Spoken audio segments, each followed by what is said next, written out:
Yeah, and we don't know how much he's going to wake up from something like this. So it's going to be day by day. We can't tell you whether he will wake up. We hope he will, but we don't know.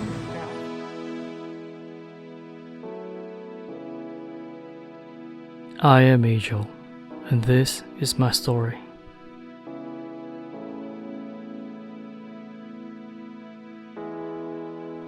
But before we get into the details, I would like to start telling you a bit about me. That way, the people who did not know me before that fateful day in June of 2020 can have an idea of who I was.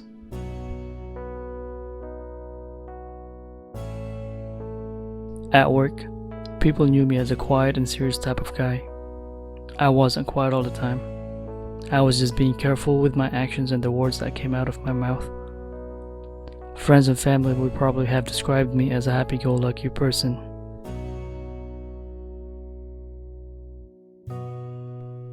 At home, my wife would probably have described me as a fun husband and annoying sometimes. I mean, that is how I would describe her too, but most of the time, annoying. No, I'm playing. Actually, I'm not. My wife is the best. I don't know the right adjective to best describe her, but all I know is she is beautiful inside and out.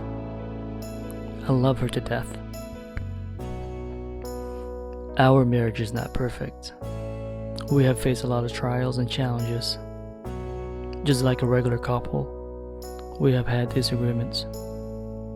We are not perfect, and we still make human errors, but we have learned from the challenges that we face together.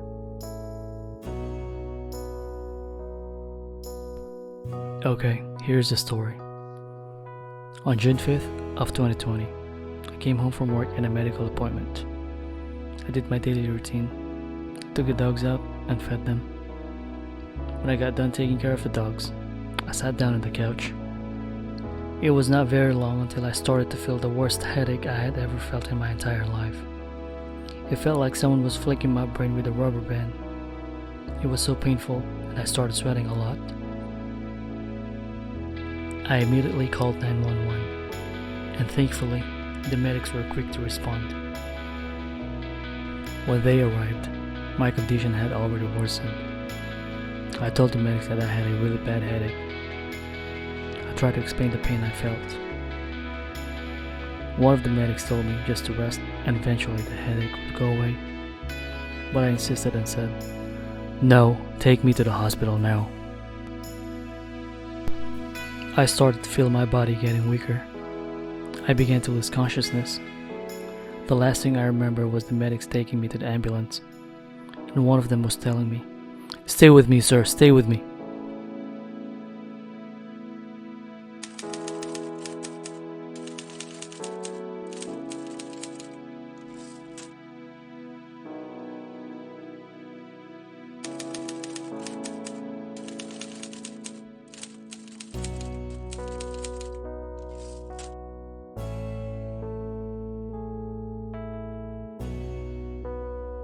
I thought I fell asleep. I was so confused when I woke up. I didn't know where I was, and I had no idea how I got there. I could not move because I had a lot of medical equipment attached to my body. When I opened my eyes, I saw my uncle. We had a short conversation. I was still groggy at that time, so I went back to sleep. I was then woken up by a very familiar voice, repeatedly saying, "Hi, love." When I opened my eyes, it was my wife. She started crying and started giving me hugs and kisses. At that point, I still had no idea what was going on. My wife told me that I was in a coma for 2 weeks.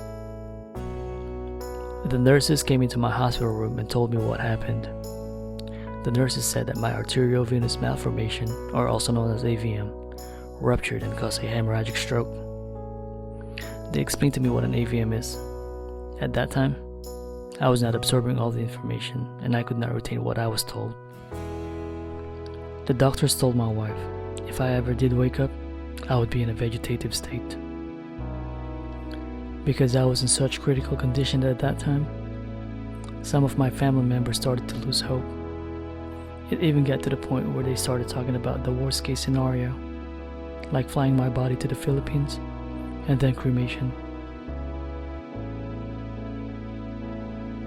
I was glad that didn't happen. Everything that happened strengthened my family's faith. Many people supported us and prayed for my recovery. When I woke up the next day, they evaluated me to see which part of my brain was damaged, so they could set up a plan for my recovery. I would need to go to speech, occupational, and physical therapy to regain all my abilities I lost. Before we jump to the next part of my story, I want to tell some of the good parts of my time in the hospital. When I was in a coma, I had dreams that were really hard to explain. In one of them, I was on a yacht hanging out with Billie Eilish, Migos, and a billionaire. Weird, right? Now, this is the part where my story becomes interesting. I saw myself in a place that looked like an airport to me. The place had a big arch in front, and people were going through double doors to get in and out of the building. There was also a huge parking lot in front of the building. I also saw my supervisor and my wife. Both of them looked very worried, and my wife was crying. I asked myself why they were together. From what I could remember, they had only met once, and that was during my promotion ceremony. I started to worry, so I decided to ask them if they were okay. Both of them ignored me, so I asked again. I tried multiple times, but it seemed like they could not hear or see me. Everyone and everything around me started to disappear. I ended up being in the place alone, with no one to talk to, and no signs of anything around me. Until I saw a silhouette of a man.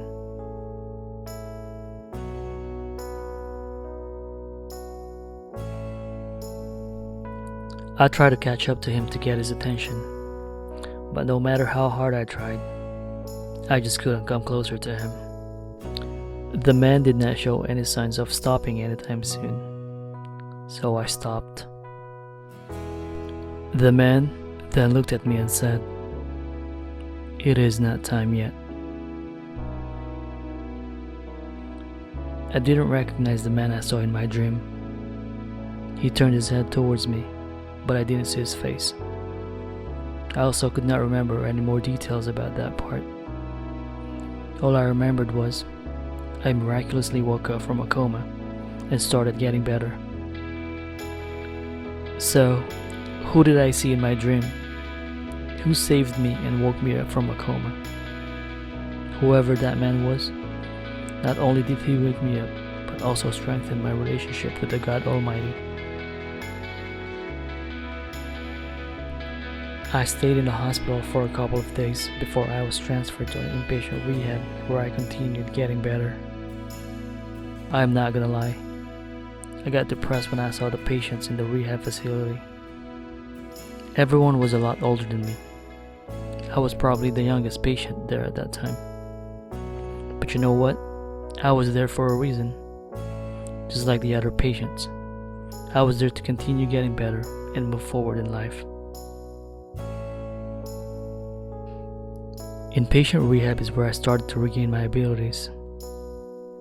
It was where I relearned my numbers and the alphabet. It was where I improved my motor skills, balance, and coordination. It was where I took my first steps and started to walk again. I was there for a total of 4 to 5 weeks and then discharged home. The team that took care of me was great. The following days, I had a follow-up appointment with my neurosurgeon.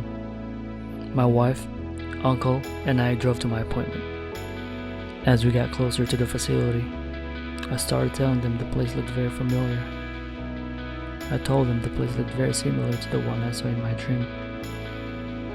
Both of them were shocked. and they said that was the hospital I was in when I was in a coma.